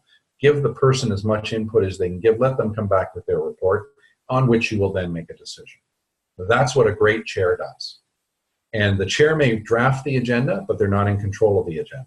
And they might, during the course of a meeting, assist the members in the assembly, whether that's the members of the club, the members of the board, the members of a committee, to create a motion that will be clear and do the job. So that's what a chair should do. In a report, there should be recommendations. And here's how a recommendation should come forward in that report. It should, A, be written. It should be action-oriented. It should include what's to be done, who does it, what is their authority in the doing it. Are there any limitations on the authority? So, for example, let's say there's a decision of the board to hold the annual meeting of the club at a different facility and there's going to be a cost. The decision might be, the recommendation might be that the meeting be held at such and such a facility, that the president is authorized to make all the arrangements for that meeting, that the meeting will handle whatever time you may have other details. The president is authorized to spend up to, but not more than $500 for that meeting. And otherwise, the president is limited in their authority in terms of how much to be spent.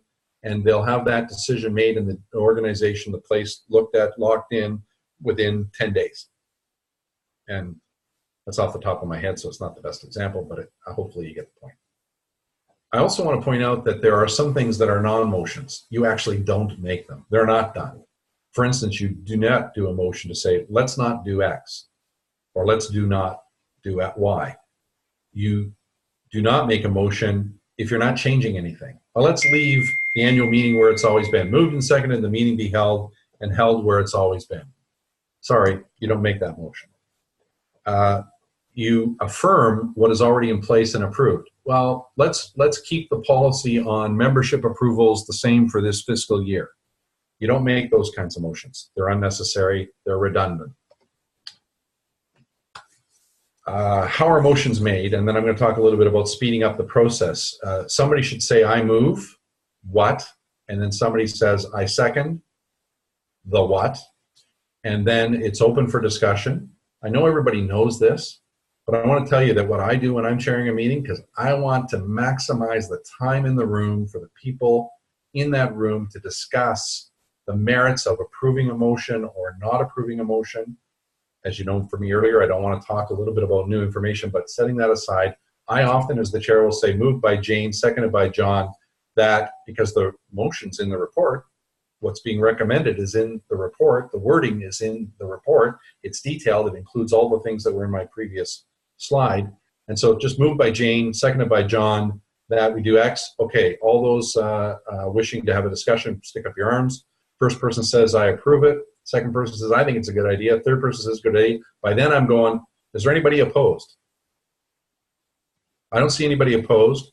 Seems everybody's in favor. Is there anything else that's really important to be on the table before we decide, fine, not, boom, done, and you're off? I absolutely abhor going around the table, which chairs sometimes do. What do you think? Oh, what do you think? What do you think? What do you think? What do you think? What do you think? What do you think? Don't ever do that. It's a waste of people's time. Not everybody needs to talk. By the way, I went to a City of Hamilton Council meeting many, many years ago on a smoking bylaw for smoking in workplaces. 16 councillors in the room, 16 people stood up and talked in favor of the motion. It took them an hour and 45 minutes. Then they voted for it. What a waste of everybody's time. I prefer not to indicate the names of the mover and seconder. It's really irrelevant. If you want to include them, there's no harm in doing that. But motions belong to the assembly. They don't belong to a mover and a seconder. And certainly a mover and seconder have no authority to withdraw a motion. The motion, once made and seconded and then accepted by the chair with its specific wording and or amendments, is indeed belonging to the assembly, and the assembly decides to support it, defer it, turn it down, refer it, do any number of other things, but it doesn't belong to the mover and the seconder. The assembly has to turn it down if they don't like it, or they can table it. A couple of other things that are really critical from my perspective is, I know this is probably clear to everybody. You probably want to achieve it. You start on time, you end on time, you limit repetitive discussion, as I've touched on a moment ago. You ensure that the decision made is clear and complete. The decision to be made, rather, is clear and complete before you allow the debate. And when it's an input request, you make sure that the nature of the request for input is clear and complete so that people can talk only about that which they need to talk about. I'm president of a co-op, and I chaired our co-op meeting this past weekend, the annual meeting. And in that annual meeting, there was a motion to approve a bylaw, and it had a date so that the bylaw would take effect on a certain date. And there was a sub-motion, before the main motion was in fact approved, there was a motion to change the date to another date. I had to 2 or 3 times say to people who were standing up, speaking to the thrust of the overall motion, that while they were considering this new motion to amend the main motion, to amend the date in the main motion, that I want them to only talk about the date. So to be clear and to have the debate focused on that. I use that as just an example of how you need to do things. I also want to touch on policy and practice. And the important thing on policy and practice is that, in fact, policies should be very short statements. Our policy is to pay all of our volunteers mileage when they attend an event. And the practice is going to be more detailed, saying how you pay it, where you pay it from, what the terms of reference are, what documentation do you need. So it's important actually for organizations, if you want to develop a method for ensuring that you don't have to debate on and on and on in future years about how things are to be run, start creating for yourself a policy and practice manual on items of importance. And keep in mind that the policy should be short so that anybody in the club can refer to the policy. Oh, our policy is that we pay our volunteers. How do we do that? I don't know. Go look at the practice. Go look at the details. But I know we pay. That's what we do. All right, I'm sort of at the end. I think I may have missed a couple things I mentioned, so maybe Al or others can help me that I mentioned last night that might have been useful to people. But I've given you some thoughts that probably are not entirely aligned with what you know, have done, believe in, and may not resonate with you. They do resonate with me after my 41 years of doing governance and my 45 plus organizations I work with. So I just wanted to say to you, it's not what the idea is. It's really never about the idea. It's what you do with it. And I'd like you to consider doing some of what I've just offered in what you do. And I think that I'm at the end of my lecture, but I'm happy to take questions. Yeah, thank you for the clapping, Ralph. I appreciate that. And the email you sent me, I appreciated that too. So I'm open for questions. Whoever's moderating, you can control that.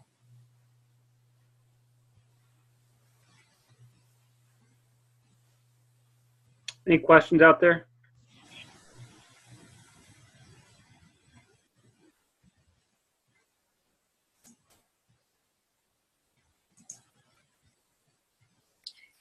Scott, can you share the chat with them? You know what? There we go. Okay, so there, I can now see the chat. So There you go. oh, thank you, Lynn. That was nice of you. Note that anyone presenting a report should be the mover. Actually, that's an ideal thing in my view, to have the person who constructs the report to be the mover. If I'm the chair and I know that John Doe constructed the report, I'm going to say moved by John Doe, or John Doe. By the way, I do that to limit the time spent. That's all that's doing. It's just like, just think about it. Hey, John, do you have your report? Yeah, I have my report. I crafted it this week. I got it all in order. Everybody get it? Everybody read it? Yeah, everybody read it. Okay, fine. Great, fabulous. Oh, yeah, okay, I moved my report. Now, that took me, I don't know, what, 10 seconds, 15 seconds? But if you have 6 reports in your board meeting, that's a minute. Now, a minute may not sound like a lot. Who cares? It's only a minute. But for me, it's 1 more minute that I could have spent talking about something else that was more important than blathering about, no disrespect to those who write reports and might blather. That's just my view. Cameron, you got a question here from Lynn from the Rotary Club of Canada. One, excellent summary and presentation. Would you consider speaking at a club board meeting on this? I actually do. I've been to the St. Catherine's Club once. I'm going back there on the 22nd of February. And sure, I will do that. I'm very expensive. You know, like, actually, I probably need a burger at lunch. That's probably it. But yes, I'll come and speak. Time permitting and my schedule permitting and all other things. You know, I can't do this as a career because I earn a living as a realtor, but certainly I'd love to help them. Cam, you're doing something at Club Leadership Training. Now, what topic is that? Well, actually, the topic at Club Leadership Training is similar to this one, except what I've been asked to do is focus on ending the circle. That's the phraseology I got, Ralph. I'm not sure that makes sense to everybody, but I guess if I've got it right, it's how can we stop ourselves from repeating ourselves doing something? In other words, how can we make a decision, move on, and get it done without having to talk about it incessantly from meeting A to meeting B to meeting C? So I think that's the topic. It's kind of aligned with these things I've talked about here. And I don't know if that's helpful in the moment because I haven't really crafted the final end. That's sort of what I last got from the organizers. Okay, it might even answer Mike's question. Mike, what was your question? Mike Hahn from Lincoln. Is this the Mike you're talking about? Mike from Amherst. Mike from Amherst wanted to know how to keep board meetings going and on point. Yeah, so I see that. Big stick. Yeah. So, well, there's a couple of things, Mike. I think maybe 3 things. The first thing is you actually have to have a skill as a chair. So it's really interesting to me, and I'll put it this way. Let's assume that your board meeting has always been chaired by the president, and let's assume I'm your president this year, and let's just assume that people in the room today think that I have the capacity to chair a meeting. But next year, Al Lutchen is the president of our club, and because he's president-elect while I'm president. And Al, sorry for picking on you, Al, and not that this would be assigned to Al because he was president when I was on the board and he did an excellent job. But maybe Al, as the incoming president, doesn't quite have the same skill sets that Cameron has to chair a meeting. For my board meetings for the following year, I'm going to get Cameron to chair my meetings because he knows. So the first answer is you really got to know what you're doing. But assuming you don't know what you're doing or you're not used to it, then the kinds of things that help to keep a meeting on that are administrative or are built into the system is if you follow my requirements on minutes, you'll know that you're not minuting a lot of discussion, and you'll know that there's no need for the recording secretary to record all the discussion, and therefore what you'll do is you'll just limit the repetition. The minute 2 people speak in favor of something, you say, is there anybody opposed? So it's a tool and a tactic. Secondly, you'll make sure your agendas are crisp. And lastly, and probably the most important thing, is you will make sure that the reports are complete so that you don't have a lot of wasted discussion on what did the report mean? Did we get everything we need? Is there not, don't I remember that Jane used to say that we did X? If you used to do X, it better be in the report. Did that help Mike a little bit? Cameron, we got another question from Yes. from Lynn from Rotary Club E Canada 1. So the question is, are all motions made by people present on the board, or can an absent director make a motion or vote? The answer is no, an absent director cannot make a motion, cannot vote. They're not shown present at the meeting. And indeed, actually, this touches on under the Ontario Corporations Act. I'm not sure of the U.S. Act. There are some issues around holding meetings electronically. So if anybody wants to understand, now, or remember, I have board meetings that are done by email. Can't do that. It's actually prohibited by Ontario law. So unless you're present at the meeting as a director, you are not present.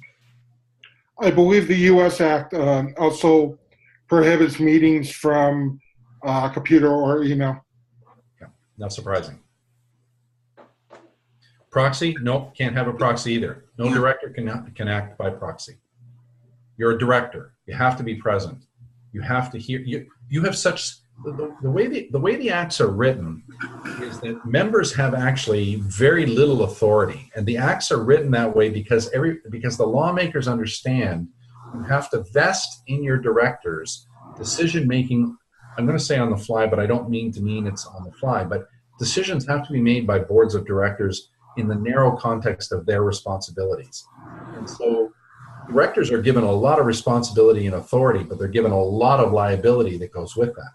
And so if you're not at the meeting, then you don't want to be on record as having done anything, because you will not have been there present to hear what everybody says.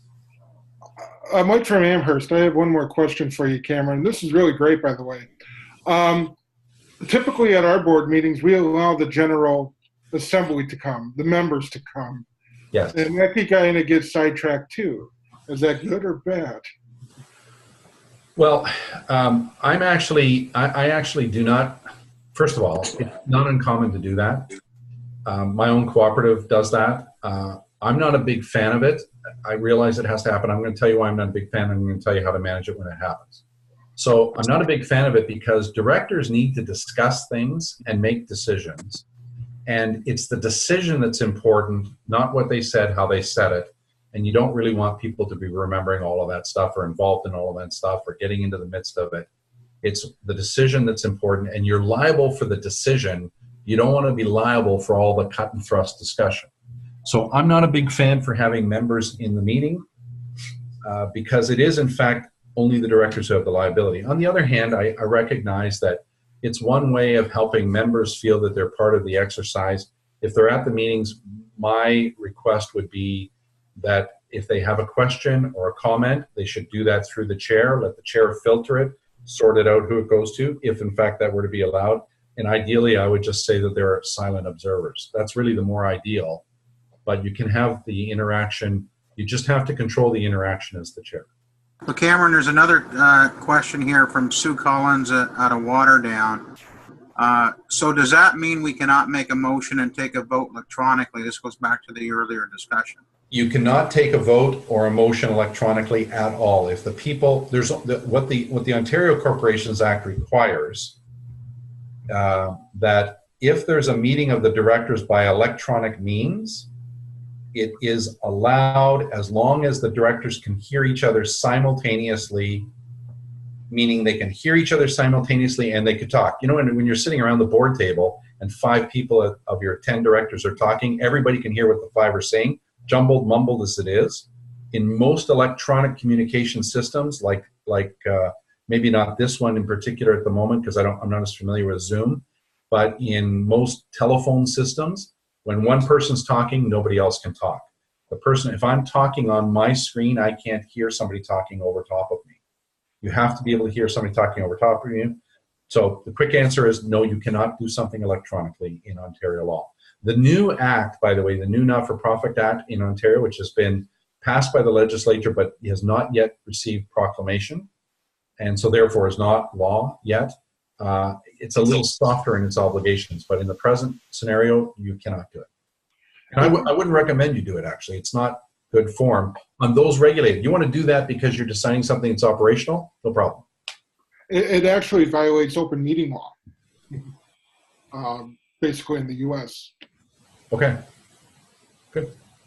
Yeah, so Cameron, just if I can just jump in here, I'm kind of a practical guy about all this stuff, as you know, and I know you had to put up with me for a year. But so what we would do is if we had a scenario come up that we needed a decision between a board meeting, there's one or two things that I did, and I'll just pass this along for your consideration. Number one, ideally we could huddle together right after a club meeting, as long as we could get quorum.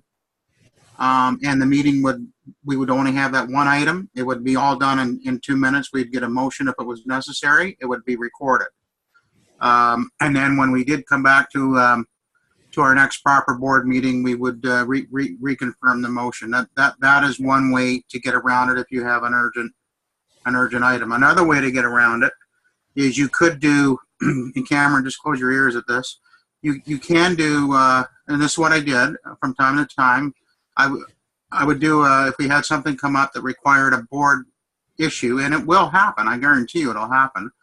I would go around, I'd do some consensus with other board members, and then we would make sure that it was at the top of so I could get a feel for what was going on. And it's sometimes done through email or through a quick conversation at a club meeting. But whatever we would talk about, it came back up at the board meeting in an official scenario, and if there was a motion needed, it would come back up. So it was brought back up into what Cameron's talking about the regulated environment. If you don't do that, then you get into chaos. You don't know what's going on or who's deciding what. But that is one way to work with scenarios between board meetings. Does that help? Okay, so I'm gonna comment on that. Let's go at this, and I know we're starting to run short of time, so I'll be very quick. First and foremost, if the board were to meet without giving the proper notice, your bylaws will regulate the amount of notice directors are required to be given of a meeting. That's why at the start of the year you set all of your meetings for the year, every third Monday of the month or whatever it is, because that's the notice. That's everybody deemed to have gotten notice. So when you hold an ad hoc quick board meeting, day 2, and it's not within the notice periods, be sure that if a director is not present, you actually have a written indication from that director that they're waiving their right to the notice and they're not in attendance. That allows the meeting to go. So that's a critical element. And remember, I'm talking about the liability you accrue when you have decisions that you're required to make as directors. And if you were to make those decisions without calling the meeting properly, you've actually increased your liability. So make sure you follow the rules. Now, to the second issue that Al's raised, there are some circumstances where decisions get made and then they become confirmed at the next meeting. I think that's the general thrust that Al's talking about. And I adopt that and understand that. But at the core of what I'm saying is that if you take out of your bylaws that the board has to decide these things, you could write in your bylaws and say, these are the things we want the board to decide, which they're entitled to decide in a committee of the whole. And then it's not a formal board meeting where that activity takes place. And so that's the 2 meeting structure, Al, that I know you had offered me some advice on yesterday or this morning about. And the essence of it is, from my perspective, is it's the decisions that oftentimes have to be made at the last minute or quick, or we got to decide something. Those are generally, in my opinion, more operational nature. It's not deciding when the annual meeting is. You can do that in a calm way. It's not deciding who's going to be the chair of your audit committee. You can do that in a calm way. It's not an urgent matter. It can be done at the next board meeting. Whether or not we're going to change speaker A or change or whatever, I can't think of an immediate thing, but those things that are more urgent should be entirely operational and therefore would not be bound by the regulation, Al, that I've talked about. And therefore you wouldn't have had to run through the hoops you're talking about. Just my advice on that. There's a question about clubs that cover several jurisdictions. I'd have to think a little bit about that one. Frankly, I guess it would depend on what jurisdiction the club is incorporated under and what the incorporation laws of that club are. And the bylaws of the club in terms of what you can do electronically or not. The Ontario law does not allow for electronic meetings. But I don't know if Alberta does, for example, or BC does. So I'm sorry I can't really answer that question. That's from Lynn. Lynn, if you want to send me an email, maybe I can expound on that a bit or take a little more careful look. Nice job, Cameron. Excellent. Thank you. Hey, Bob, thank you. Good job, Cameron. Anything else for Cameron? Mike Hahn from Lincoln. How do I deal with a scenario that I'm going to be coming into where half of the board meetings don't have a quorum, and it's just it's very difficult, if not impossible, to govern without that kind of support and the ability to make motions and pass them, unless, as we have done in the past, it's done by email and people can vote on it after the motion has been presented. Well, I think the view at our club and the view of many clubs is on that issue that, in fact, you got to do what you got to do, and you got to make decisions, and so you're risking, in my view, making a decision where there could be negligence involved. I mean, what are the odds of that with Rotary clubs? Probably fairly slim, but I think you're risking that. I would go at the issue more, if you're holding club board meetings and you can't seem to get quorum, are you holding, I'm not actually asking you to respond, it's rhetorical, are you holding them at the wrong time? Is there a rescheduling? Can you find a time where most people can go? And then the other side of that coin is, if I'm a director and I'm not able to attend the board meetings when decisions are supposed to be made, and I'm thinking it's okay to make them electronically, email back and forth, I'm actually not as well informed in deciding when I'm using email and these other forms. So I'm putting myself at risk as an individual. Why would I want to do that? I'm better off to resign. You may find that if you have fewer board members, because those who can't come to the meetings actually aren't identified as directors any longer, then you can meet quorum. Like, look at your bylaws for whether, you've talked about quorum, and I get that completely, but the reality is that quorum might be the directors in office. And if 3 resign as directors, then you've still got quorum with whoever remains. Cameron, wouldn't you also agree that in this particular club's case, maybe the board is too big and can't get quorum, so you'd go back and get a bylaw change and have it approved by the membership to lower the number of board of directors? You could do that, and in fact, there's no Rotary club that I know of that needs more than, for making the regulatory board of directors decisions, there's no club I know of that needs more than 4 or 5 people to do that. Somebody has shared their screen. BT has done that and needs to undo that. So, but again, I'm not sure who asked the question, but offline, if you want to email me, maybe I can take a look. If you want to send me your bylaws, I'll take a look and see if there isn't a clue in those that might help you. Well, that if I can just comment on that, Brian, we got 2 or 3 lawyers in our club in Hamilton AM, and we've had a lawyer on the board as a general rule. And I can recall this lawyer board member reminding me that that I wasn't in quorum. Well, I had to remind her that we did start the board meeting in quorum, and halfway through the meeting we came out of quorum because somebody had to leave early. Okay, so to Cameron's point, having quorum is very important for the president to ensure that there is quorum, because that is your legal wraparound to run that board meeting and to get decisions done. If not, you're at risk by being accused of making decisions without proper board approval. That's my only observation. Well said, Al. So if there's no other questions, I'll just let Susan kind of wrap up the meeting here. And Melissa too. And Melissa. Hello, everyone. I'd like to thank everybody for their time. If there's any additional questions, please let us know. Recording will be posted in the President-elect page on the website. And Melissa, any closing remarks? Oh my gosh, of course I do. First of all, thank you again, everybody, for your time tonight. I truly appreciate it. We have a lot more to learn, and so I know that you all have signed up for Part B, but I would just like to mention that there are quite a few of our president-elects that have not signed up for the multi-district pets. And between now and March 2nd, you're going to hear me plead relentlessly, if you are one of those people, about making sure that you sign up.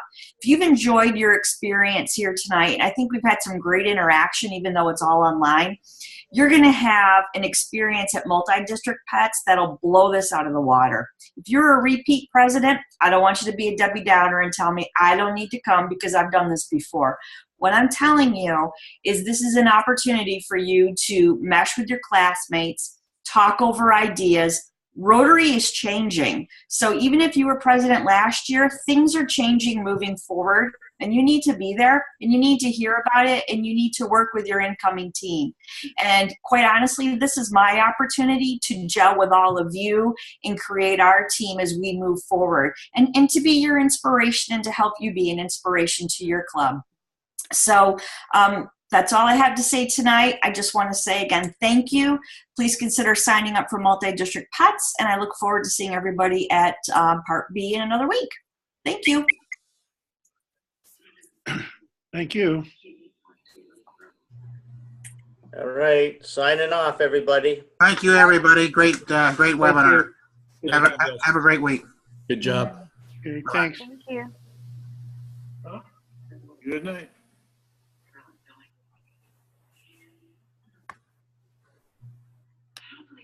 Thanks.